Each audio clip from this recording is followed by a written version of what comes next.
Maayong adlaw mga idol. Susubukan nating akyatin to ngayon gamit ang pulsos. Kung kaya mga idol, try lang natin. Dati nakit ko na to mga idol pero hardtail at saka mas maigsi ang travel ng fork na gamit ko noon. Pero ngayon, tatry natin. Mas mahaba yung travel ng ating fork at saka nakapulsos. Pero parehas lang ang gamit natin na tire. DHR at saka DHF na 2.3. Tapos ang chainring ay parehas lang din ay 3060. At ang cogs naman na gamit ko dito ay naka 1146. Bali nakasagad na ako ngayon kaya ang gamit ko ngayon ay naka 4636 tayo ngayon mga idol.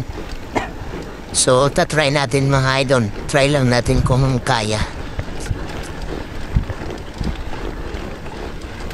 Sa pare ko yo, talagang mahataw sa pare ko din no. Saka si idol doon sa una na yung bumigay na. Tapos si idol na sa unahan kargado mga idol no. Grabe si idol, napakargado ng ano niya, gearing niya. Lodi ka talaga idol master. Yan, downhiller yan mga idol ha. Pero grabe kong umahon. Yun, bumigay na rin. Tayo i-try natin hanggang sa dulo. Kaya.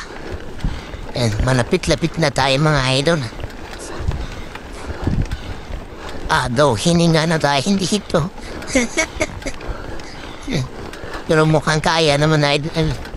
Mukhang kaya naman. Yan, ito na tayo. Malapit tayo sa tok-tok. Parang tatayo na yung bike eh. Gusto nang magwili kahit hindi tayo marunong. Yun, sa wakas, nandito na sa taas. Success! Finally, success tayo mga idol. Yan na, ahon natin.